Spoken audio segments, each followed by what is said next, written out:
Hi guys. We're going to continue with the one and only Ivan. And this book read is dedicated to my student Torin. And the reason I'm dedicating this book read to Torin is because he actually tunes in every day and listens to the next part of the book. So Torin, I appreciate that. I miss you. And I will see you tomorrow on the Zoom chat with Room 7. All right? All right. Okay. This chapter is called Protector. Remember, Ivan was telling Ruby about he was remembering, which he has bad memory, but he was remembering more of his childhood. And I think she was helping him to do that in some way because, maybe she's small and she has a good memory. Okay, so this is called Protector. My family, which humans call a troop, was just like any other gorilla family. There were 10 of us, my father, the silverback, my mother, and 3 other adult females, a juvenile male called a blackback, and 2 other young gorillas. Tag and I were the babies of the group. I think we might have read this chapter, but we'll read it again. We squabbled now and then, as families will. But my father knew how to keep us in line with a simple scowl.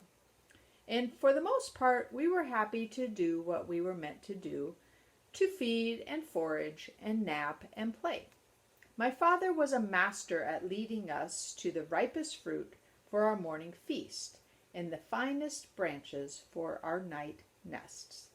He was everything a silverback is meant to be, a guide, a teacher, a protector. And nobody could chest beat like my father. A perfect life.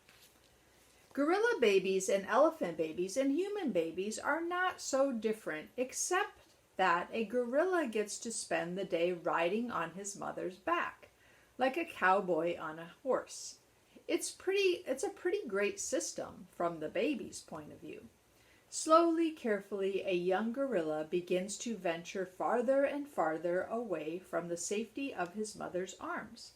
He learns the skill he will need as an adult, how to make a nest of branches, weave them tightly or they will fall apart in the middle of the night, how to beat your chest, cup your palms to amplify the sound, how to go vining from tree to tree.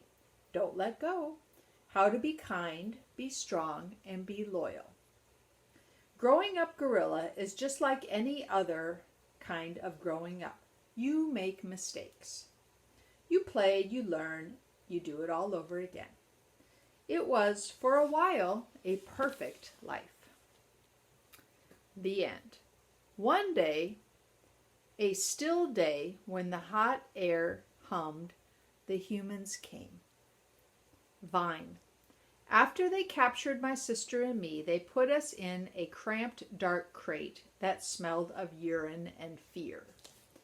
Somehow I knew that in order to live, I had to let my old life die, but my sister could not let go of our home. It held her like a vine stretching across the miles, comforting, strangling. We were still in our crate when she looked at me without seeing, and I knew that the vine had finally snapped. The temporary human. It was Mac who pried open the crate. Mac who bought me, and Mac who raised me like a human baby. I wore diapers, I drank from a bottle, I slept in a human bed, and sat in human chairs. Listened while humans' words swarmed around me like angry bees. Mac had a wife back then. Helen was quick to laugh, but quick to anger, too, especially when I broke something, which was often. Here is what I broke while I lived with Mac and Helen. 1 crib, 46 glasses, 7 lamps, 1 couch, 3 shower curtains, 3 shower curtain rods, 1 blender, 1 TV, 1 radio, 3 toes. My own. I broke the blender when I squeezed 2 tubes of toothpaste and a bottle of glue into it. I broke my toes attempting to swing from a lamp fixture on the ceiling. I broke 46 glasses. Well, it turns out there are many ways to break glass. Every weekend, Mac and Helen took me in their convertible to a fast food restaurant, where they ordered me French fries and a strawberry shake. Mac loved to see the expression on the cashier's face when he drove up and said, "Could I have some extra ketchup for my kid?" I went to baseball games, to the grocery store, to a movie theater, even to a circus. They didn't have a gorilla. I rode a little motorbike and blew out candles on my birthday cake. My life as a human was a glamorous one, although my parents, traditional sorts, would not have approved. Here's Ivan as a little gorilla. Hunger. In my new life as a human, I was well tended. I ate lettuce leaves with Thousand Island dressing and caramel apples and popcorn with butter. My belly ballooned. But hunger, like food, comes in many shapes and colors. At night, lying alone in my poo pajamas, I felt hungry for the skilled touch of a grooming friend, for the cheerful grunts of a play fight, for the easy safety of my nearby troop, foraging through shadows. Remember what happened to Tag? I told myself. Don't think about the jungle. Still, sometimes I lay awake wishing for the warmth of another just like me, asleep in a night nest of tender prayer plant leaves. I liked having sips of soda poured into my mouth like a bubbling waterfall, but every now and then I longed to search for a tender stalk of arrowroot, to feel the tease of a mango just out of reach. Still life. One day Helen came home with something large and flat wrapped in brown paper. "Look what I bought today," she said excitedly as she tore out the paper. "A painting to go over the living room couch." "Fruit in a bowl," Max said with a shrug. "Big deal. This is fine art. It's called still life." Helen explained, and I think it's lovely. Dashed over to examine the painting, marveling at the colors and shapes. "See," said Mac's wife, "Ivan likes it." "Ivan likes to roll up poop and throw it at squirrels," Mac said. I couldn't take my eyes off the apples and bananas and grapes in the picture. They looked so real, so inviting, so edible. I reached out to touch the grape and Helen slapped my hand. "Bad boy, Ivan, don't touch." She jerked her thumb at Mac. "Honey, go get the hammer and a nail, would you?" While Mac and Helen were busy in the living room, I wandered into the kitchen. A cake covered in thick chocolate frosting sat on the counter. I like cake. I love it, in fact. But it wasn't eating I was thinking about. It was painting.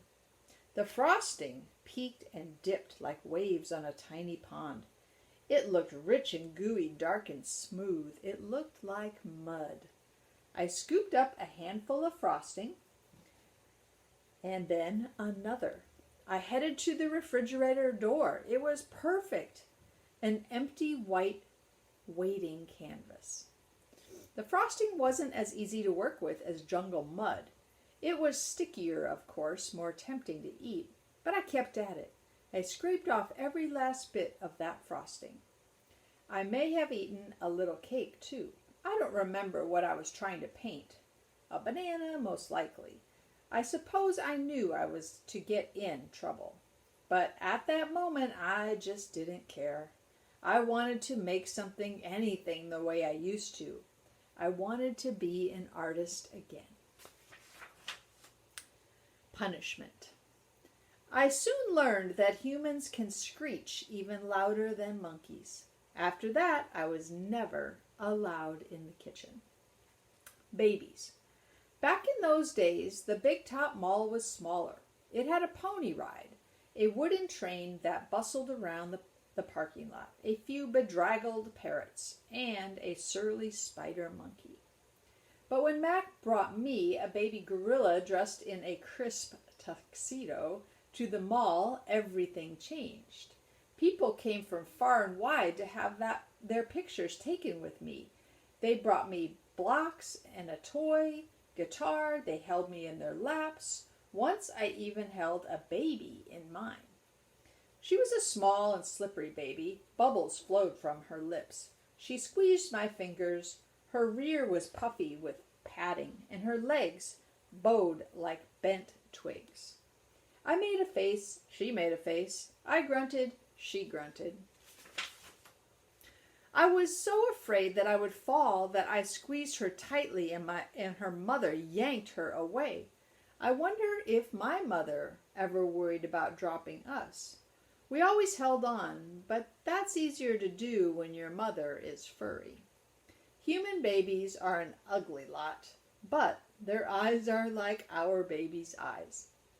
Too big for their faces and for the world. Beds.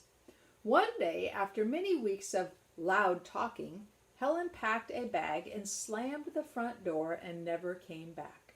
I don't know why. I never know why, the why of humans. That night I slept with Mac in his bed. My old nests were woven of leaves and sticks and shaped like his bathtub, cool green cocoons.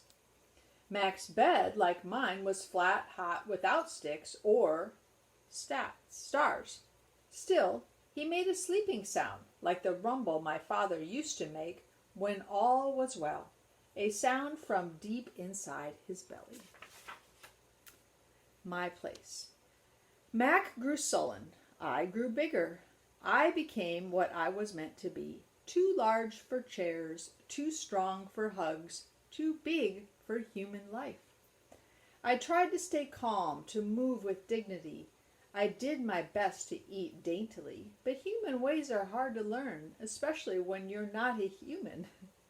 When I saw my new domain, I was thrilled, and who wouldn't have been?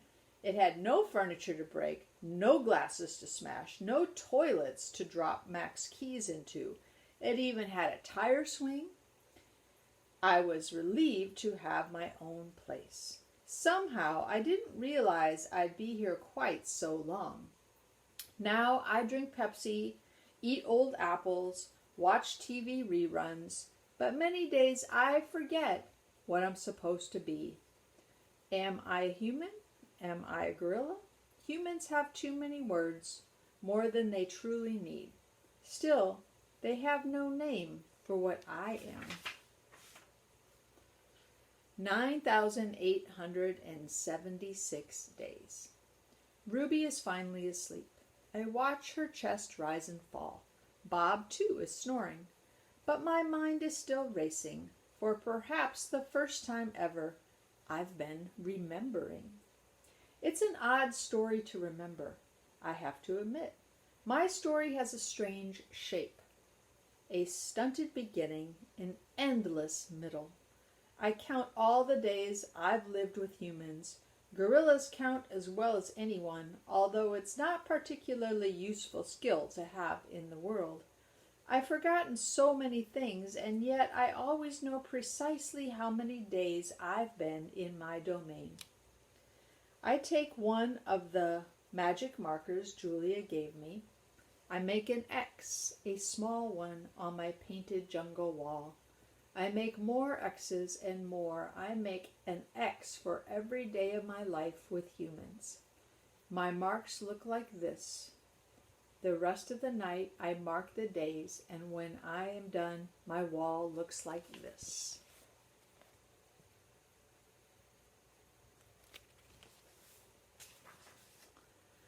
And so on, until there are 9,876 X's marching across my wall like a parade of ugly insects.